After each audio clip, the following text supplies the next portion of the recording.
حضرت حنظلہ علیہ السلام خالق کائنات کے بھیجے ہوئے برگزیدہ نبی تھے۔ ان تمام صفات سے متصف تھے جن سے تمام انبیاء کا متصف ہونا لازمی ہے۔ وہ بڑے نیک سیرت، خوش اخلاق، مہمان نواز اور نرم طبع تھے۔ خداوند عالم نے انہیں آذربائیجان میں مبعوث فرمایا تھا۔ وہاں ایک نہر تھی جسے رس کہتے تھے۔ یہ درخت صنوبر کی پرستش کرتے تھے۔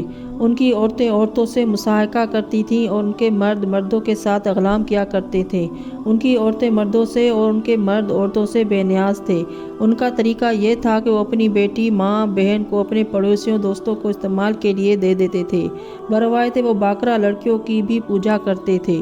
جب ایک لڑکی 30 سال کی ہو جاتی تھی تو اسے مار کر دوسری کی تجویز کر لیتے تھے۔ علامہ مجلسی علیہ رحمہ بحوالہ حضرت امام علی رضا علیہ السلام تحریر فرماتے ہیں کہ قبیلہ بنی تمیم کے اشراف میں سے ایک شخص جس کا نام عمرو تھا، حضرت امیر المومنین علیہ السلام کی خدمت میں آپ کی شہادت سے 3 روز پہلے حاضر ہوا اور عرض کی، مولا مجھے آگاہ فرمائیے کہ اصحاب رس کا کیا قصہ ہے اور کس زمانے میں تھے اور کس مقام کے رہنے والے تھے، ان کا بادشاہ کون تھا، خدا نے ان کی جانب کسی پیغمبر کو بھیجا تھا یا نہیں، وہ کس طرح ہلاک ہوئے، اس لیے کہ ہم کتاب خدا میں ان کا ذکر تو پاتے ہیں مگر ان کے حالات اس میں درج نہیں ہیں۔ حضرت امیر المومنین علیہ السلام نے فرمایا کہ تو نے وہ بات دریافت کی کہ تجھ سے پہلے کسی نے نہیں پوچھی تھی اور میرے بعد بھی کوئی ان کے حالات بیان بھی نہیں کر سکتا مگر یہ کہ مجھ ہی سے روایت کرے گا۔ کتاب خدا میں کوئی آیت ایسی نہیں ہے کہ جس کی تفسیر میں نہ جانتا ہوں۔ مجھے علم ہے کہ کون سی آیت کہاں نازل ہوئی، کس مقام پر نازل ہوئی، دن میں نازل ہوئی یا رات میں نازل ہوئی۔ پھر اپنے سینہ مبارک کی طرف اشارہ کر کے فرمایا کہ اس میں بے انتہا علم بھرا ہوا ہے جس کے طلب کرنے والے بہت کم ہیں اور میرے بعد پچھتائیں گے کہ کیوں نہ حاصل کیا۔ اے برادر، ان کا قصہ یہ ہے کہ وہ ایک گروہ تھے جو درخت صنوبر کی پرستش کیا کرتے تھے جس کو شاہ درخت کہتے تھے، جسے یافس بن نوح علیہ السلام نے ایک چشمہ کے کنارے بویا تھا جسے روشتاب کہتے تھے، جو بعد طوفان حضرت نوح علیہ السلام کے لیے جاری ہوا تھا۔ ان لوگوں کو اصحاب رس اس لیے کہتے تھے کہ انہوں نے خدا کے ایک پیغمبر حنظلہ بن صفوان کو زندہ دفن کر دیا تھا۔ وہ ایک نہر کے کنارے 12 شہروں میں آباد تھے۔ وہ نہر جس کو رس کہتے تھے وہ بلاد مشرق میں واقع تھی جس کو اس زمانے میں ارس کہتے تھے اور لوگوں کو اسی مناسبت سے اصحاب رس کہتے تھے۔ اس زمانے میں کوئی نہر میٹھے پانی سے لبریز اس نہر سے بہتر روئے زمین پر نہ تھی اور نہ ان کے شہروں سے بہتر اور زیادہ آباد دنیا میں کوئی شہر تھا۔ ان سب میں بڑا اسفندار تھا جو ان کے بادشاہ کا پایا تخت تھا اور ترکوز بن غابور بن بارش بن سازن بن نمرود بن کنان بادشاہ تھا، اور وہ چشمہ اور وہ درخت صنوبر اسی شہر میں واقع تھا۔ اور ان شہروں سے ایک شہر میں اس درخت صنوبر کے تخمی پھل کے بیج بوئے تھے۔ اس چشمے سے جو بڑے صنوبر کے درخت کے قریب جاری تھا ایک نہر بنائی تھی جو ان درختوں کو سیراب کرتی تھی جو ان بیچوں سے اگے تھے، یہاں تک کہ وہ سب درخت بڑے ہو گئے۔ ان چشموں اور نہروں کے پانی جو اس چشمے سے نکالے گئے تھے اپنے اور اپنے چوپایوں کے لیے حرام کر رکھا تھا، اور ان چشموں کا پانی نہیں لیتے تھے اور کہتے تھے کہ ان چشموں کے پانی ہمارے خداؤں کی زندگی کا سبب ہے، اور مناسب نہیں ہے کہ کوئی اپنے خداؤں کی زندگی کا پانی پی کر ان کی زندگی و عمر کو کم کرے، بلکہ وہ خود اور ان کے مویشی نہر رس سے پانی پیتے اور اسی کو استعمال کرتے تھے جس کے کنارے ان کے شہر آباد تھے۔ ان کا دستور تھا کہ ہر مہینے ایک ایک شہر میں عید منائی جاتی تھی، اور جس شہر میں عید مناتے تھے ان کے باشندے اس صنوبر کے پاس حاضر ہوتے اور ان کے شہر میں ہوتا اور اس پر ریشمی پردہ ڈالتے جس پر مختلف صورتیں بنی ہوئی تھیں۔ وہ گائیوں اور بھیڑیوں کو اس درخت کے صنوبر کے لیے قربانی کرتے تھے اور لکڑیاں جمع کر کے ان قربان گاہ پر لگا دیتے تھے۔ جب دھواں اور ان کے بخارات ہوا میں بلند ہوتے اور آسمان چھپ جاتا تو وہ سب رنج و اندو اور غم و الم کرتے روتے اور گریہ زاری کرتے تاکہ وہ درخت ان سے راضی ہو۔ اس وقت شیطان آ کر ڈیرا جماتا اور درخت کے تنے سے ایک لڑکے کی سی آواز میں بولتا کہتا، میرے بندوں میں تم سے راضی ہوا، تمہارے دل مسرور، آنکھیں روشن ہو۔ یہ سن کر وہ سجدے سے سر اٹھاتے، شراب پیتے، دفع وغیرہ بجاتے گاتے اور تمام رات عیش و عشرت میں مصروف رہتے، پھر دوسرے دن اپنے اپنے گھروں کو چلے جاتے۔ انہی شہروں کے نام پر عجم کے لوگوں نے اپنے مہینوں کے یہ نام رکھے ہیں کہ ہر مہینے میں کسی ایک شہر میں عید ہوتی تھی، لہٰذا کہتے تھے کہ یہ فلاں شہر کی عید ہے، اور مہینوں کے نام ان شہروں کے نام پر مشہور ہوئے۔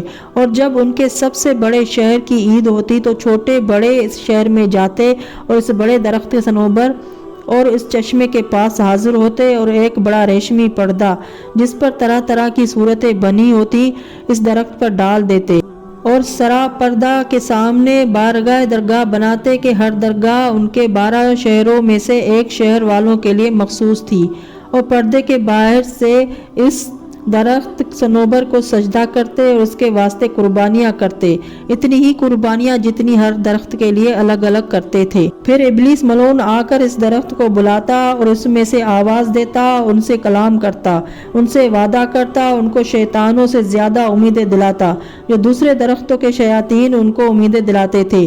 پھر وہ لوگ سجدے سے سر اٹھاتے تھے، خوب شراب پیتے اور عیش و عشرت میں 12 روز تک تمام سال کے عہدوں کے برابر گزارتے، پھر اپنے اپنے گھروں کو واپس چلے جاتے۔ ان کی یہ حرکتیں جو حد درجہ نازیبا تھیں جاری رہیں، یہاں تک کہ جب ان کا کفر طغیان حد سے بڑھ گیا، خداوند عالم نے بنی اسرائیل میں سے ایک نبی حضرت حنظلہ علیہ السلام کو مابعوث کیا جو ان کو خدا کی معرفت اور اس کی عبادت کی ہدایت کرتا، لیکن وہ اس کی پیروی سے انکار ہی کرتے رہے۔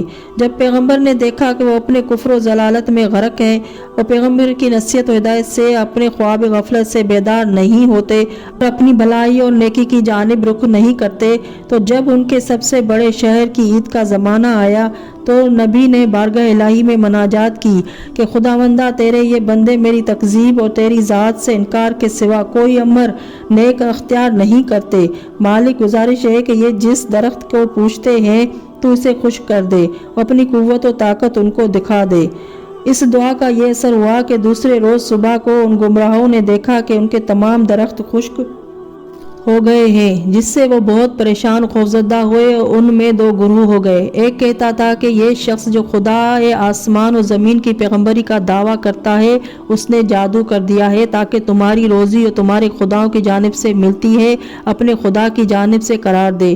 دوسرا گروہ کہتا تھا کہ ایسا نہیں ہے بلکہ تمہارے خداؤں کو تم پر غصہ آ گیا ہے اس سبب سے کہ یہ شخص حنظلہ علیہ السلام ان کے عیوب بیان کرتا ہے اور ان کی مذمت کرتا ہے اور تم ان کو منع نہیں کرتے، اس سبب سے اپنی تازگی شگفتی پوشیدہ کر لی ہے تاکہ تم ان کی وجہ سے اس مرد حنظلہ علیہ السلام پر غضبناک ہو اور اس سے انتقام لو۔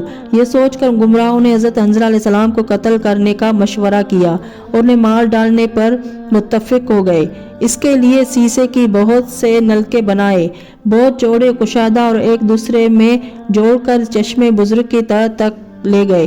ان نلکوں میں سے پانی نکال کر اس کے اندر گئے، اندر ایک بڑا کنواں کھودا اور پیغمبر حضرت حنظلہ علیہ السلام کو اسی کنویں میں ڈال کر اس کے منہ پر ایک بہت بڑا پتھر رکھ دیا اور باہر نکل آئے۔ پھر ان نلکوں کو چشمے سے نکال لیا کہ پانی اس کنویں کے اوپر سے چشمہ کی سطح تک برابر جاری ہو گیا۔ وقت کہنے لگے کہ اب ہمارے خدا ہم سے راضی ہو گئے ہوں گے، کیونکہ انہوں نے دیکھ لیا کہ ہم نے اس شخص کو مار ڈالا جو ان کی مذمت کرتا تھا، اور سب سے بڑے خدا صنوبر کے نیچے اس کو ہم نے دفن کر دیا۔ ممکن ہے کہ اب ان کی تازگی تراوٹ ہمارے واسطے واپس آ جائے۔ پھر یہ ظالم اس روز تمام دن پیغمبر کے نال و فریاد کی آواز سنتے رہے کہ وہ اپنے خدا سے دعا کرتے تھے کہ بار الہ تو میری اس تنگ جگہ کو، میرے غم و اندوں کو دیکھ رہا ہے، میری بے کسی بے چارگی پر رحم کر اور میری روح کو جلد قبض کر لے، اس میں تاخیر نہ فرما۔ یہاں تک کہ وہ مظلوم پیغمبر رحمت الہی سے واصل ہو گئے۔